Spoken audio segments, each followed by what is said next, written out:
Bonjour, Marc-Antoine Dehousse, chargé de mission restauration collective auprès de Bio Nouvelle-Aquitaine. En Nouvelle-Aquitaine, il y a environ 7000 fermes qui sont notifiées en bio et environ 298 000 hectares. Dans la région Nouvelle-Aquitaine, il existe une très grande variété de paysages et de terroirs qui permettent d'avoir une production très diversifiée. Aujourd'hui, nous sommes dans les Deux-Sèvres, à proximité de Montcoutan, pour recevoir le retour d'expérience de Yann Liègre en ce qui concerne l'approvisionnement de la restauration collective. Bonjour, je m'appelle Yann Liègre, je suis paysan à Montcoutan, en agriculture biologique, associé avec Vincent Rousseau, au Gaillac-les-Bords-de-Sèvres. Ici, on produit des vaches allaitantes partenaises. On a 60 vélages sur 73 hectares, essentiellement à base de prairies, plus un peu de culture, et donc une partie de légumes de plein champ, destinée en partie à la restauration collective. Je suis adhérent à AgroBio Deux-Sèvres et donc je fais partie du réseau Bio Nouvelle-Aquitaine. On voulait un format assez simple en termes de débouchés. On fait déjà beaucoup de ventes directes pour la viande, donc on ne voulait pas faire de vente directe pour les pommes de terre. Et donc la restauration collective, c'était aussi dans un souci de question sociétale, on va dire. Un de nos choix, c'était aussi, par rapport à la restauration collective, c'était aussi un gain de temps. On voulait que la partie logistique soit la plus simple possible. Ce qui nous intéresse avec la plateforme, c'est vraiment de livrer des quantités de 500 kg à 1 tonne et derrière qu'il y ait un dispatch qui soit fait par la plateforme. On est dans une fonction là, plutôt de production, même si on calibre, on en sache, mais on veut que ça s'arrête là. On ne veut pas aller plus loin sur la partie logistique et sur la partie livraison. C'est essentiellement un choix de temps. Donc avec Mangeons Bio Ensemble, en fait, au départ, on a commencé sur un petit volume, aux alentours de 3-4 tonnes. On avait fixé le prix, donc ce qui pour les paysans est relativement intéressant. On ne voulait pas non plus déséquilibrer les maraîchers qui en apportaient déjà. Donc l'idée c'était de venir en complémentaire et d'essayer de trouver des débouchés supplémentaires via des collectivités, par la réponse aux appels d'offres, et puis certains magasins spécialisés. Mangeons Bio Ensemble nous envoie une commande par mail avec un logiciel où on accepte la commande. En général, on a une dizaine de jours pour préparer ça, 10 à 15 jours. Les pommes de terre sont stockées au frigo, on va les chercher. Elles sont déjà calibrées quand on les met au frigo. On les ramène ici et en fait on voit s'il y a besoin de recalibrer d'un point de vue qualité ou si c'est pas nécessaire, en fait on en sache directement. On agrafe l'étiquette sur chaque sac avec la variété, le calibre, le poids du colis. On met tout ça sur une palette, on la livre à MBE et aussi parce qu'elle peut être reprise directement par un transporteur quand il y a besoin. Voilà, et ensuite on fait une facture dans le mois. L'opération de calibrage, en fait, c'est que les pommes de terre montent sur un ensemble de grilles successives qui, par effet de sautillement, tombent dans les grilles qu'on a choisies au niveau du calibre. Pour la restauration collective, les petits calibres ne sont pas utilisés. Donc on trie les grenailles, c'est-à-dire moins de 35. Ensuite, on a un calibre 35-45 là qui est difficile à commercialiser. Nous, qu'on peut valoriser sur l'alimentation des vaches. Et ensuite, on commence à avoir des patates intéressantes donc en 45-55, 55-65 et plus de 65.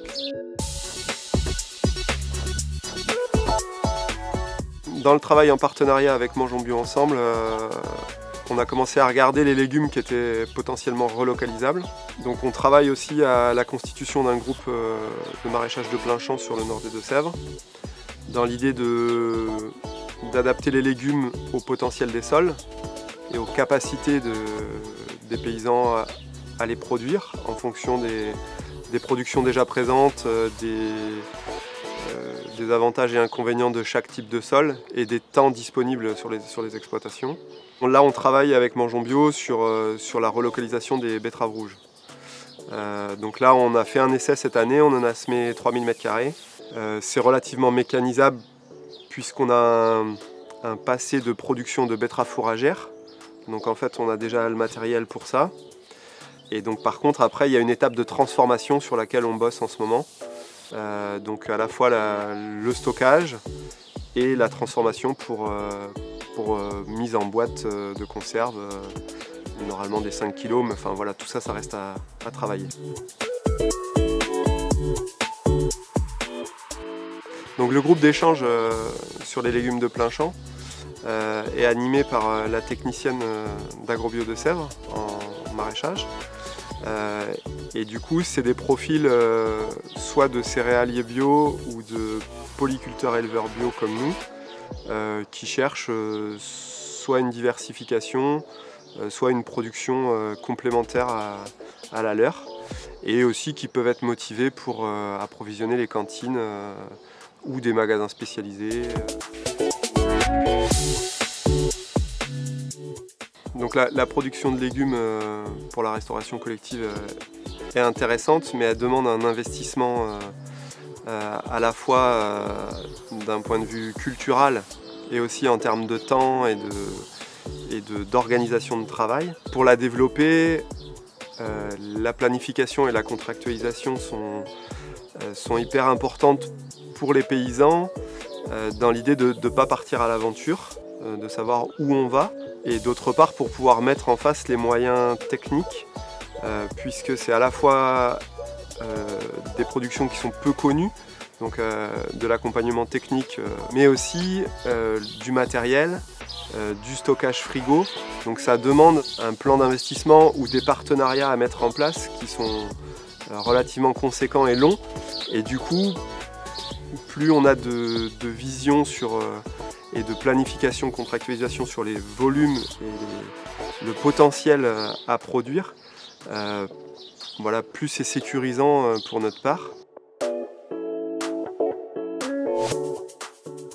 Dans le choix du partenariat avec Mangeons Bio Ensemble, c'est qu'on avait déjà une expérience de valorisation des viandes en restauration collective. Et on sait que l'accès à ces marchés est très compliqué. Donc du coup, dans le partenariat avec Mangeons Bio Ensemble, c'était de déléguer toute la partie réponse à appel d'offres, toute la partie commande publique et aussi la partie logistique. C'était deux choses qu'on ne voulait pas gérer en plus de notre activité d'élevage. C'est à la fois de permettre une accessibilité des produits à la bio, mais en même temps, il faut que ça rémunère le travail et que ça couvre les coûts de production. Avec toujours un objectif d'être dans un bilan carbone relativement bon, et donc de viser une consommation dans un périmètre, on va dire, d'une centaine de kilomètres autour de la ferme. On ne va pas viser à produire à des échelles pour que ce soit sur un marché national ou autre. À travers le travail collectif du groupe de légumes de plein champ et le travail avec MBE, on est bien dans une idée de structurer des filières et de répondre à la demande sociétale et des collectivités d'introduire des produits bio en restauration collective.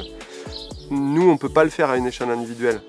À une échelle individuelle, on va répondre à quelques sollicitations particulières, par exemple de magasins de producteurs ou de choses comme ça, mais avec un temps logistique qui pour nous n'est pas très intéressant.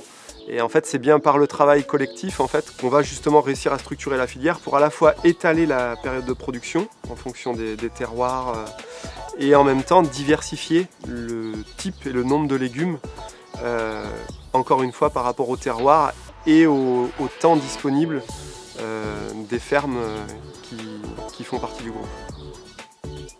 Grâce au retour d'expérience de Yann Yegre, nous avons vu que l'approvisionnement en restauration collective a ses propres variables, tant au niveau de l'agréage, du calibrage, des conditionnements, de la logistique, mais aussi du respect du code de la commande publique. Des groupements d'agriculteurs s'organisent pour essayer d'amener de la diversité et des volumes à la restauration collective, mais les collectivités publiques ont toute leur place dans la structuration de ces projets. Bio Nouvelle-Aquitaine est en mesure de vous accompagner pour concrétiser les projets du champ à l'assiette.